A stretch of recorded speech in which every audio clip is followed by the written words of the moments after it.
Right now, I am in the Fairhaven Village Green. It's so peaceful and beautiful, but the interesting thing about places like Bellingham is that there's also a lot of history that we don't know about. Now, I am here with the Good Time Girls. Introduce yourself to the people. Hi, my name is Colby Labrie, and I am co-owner-operator of Belling History Tours with the Good Time Girls. And fashionista as well. Oh, that is so fantastic. All right, now, as an expert, I have to know, what are some of your favorite facts about Bellingham?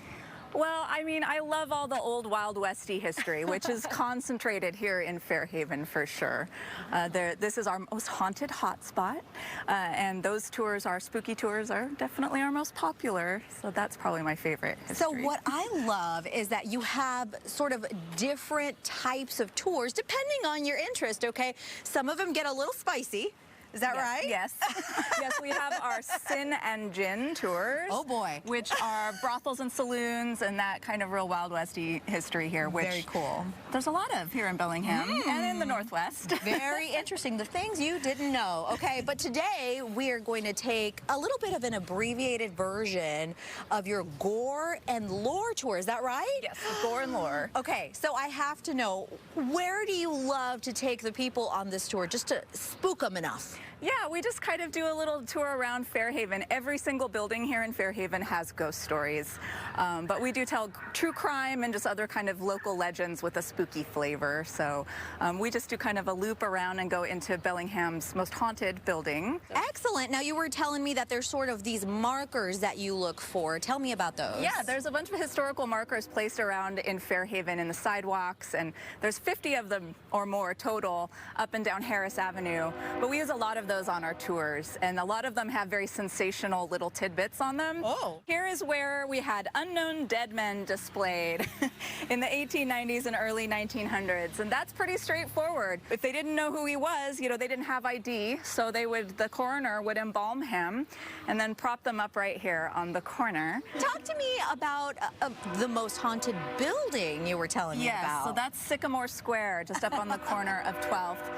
It's known as the Mason Building when it was built, but it's called Sycamore Square today. And it's kind of like an 1890s mall. Like, you go inside and there's a lot of shops, and it's three or four stories, and it kind of gives you a feeling of vertigo when you go inside. It's an interesting architecture. Paranormal activity happens in here. Almost everyone that works in this building has stories from their shops of just weird and odd things happening. From what I can tell, the ghosts in this building are mostly very just playful and mischievous and just like to turn lights on and off. Wow, so I have to know more about the Good Time Girls. Excellent business name, by the way. But tell me about the idea behind all of this. So some friends of mine who started the tours back in 2011 just were really fascinated with a lot of these stories that aren't things that you might find, you know, in a museum or in school, or, you know, some of your normal history that you hear. So we're trying to tell some of the more quirky history and things that you don't hear every day. I took over the business in 2018 and just love keeping it going. That is so cool, because, you know, I think for so many of us, history has always been interesting, but it's kind of understood that in school you really only get a piece of it, right? And this way you get into the nitty-gritty, the coolest stuff. Right. Oh, I love to see it. Okay, so we have to know, how can people take their own tour with you? Yeah, you can come on our website, which is bellinghistory.com. So that's like Bellingham, but history instead of ham. Oh, okay. Excellent. And they can just kind of book a tour right there. Yep.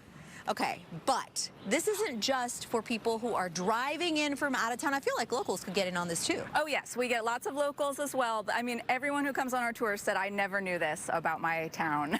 So local or not, we also have a podcast and lots of other fun history on that website. Tell us the name of your podcast. It's just called Belling History with the Good Time Girls, the podcast. Oh, I see what you did there. Okay, well, it has been just so much fun talking to you. Thank you so much for showing me around, because I feel like not only did I get to know the Bellingham of today, but also the Bellingham of long ago, with a few interesting asides. Yes. Thanks so much. You're welcome. I gotta tell you, Colby, was just so much fun, and these tours happen all throughout the year. She said she used to just do them kind of in October, but they were so popular, you gotta do them all year round. You gotta do it.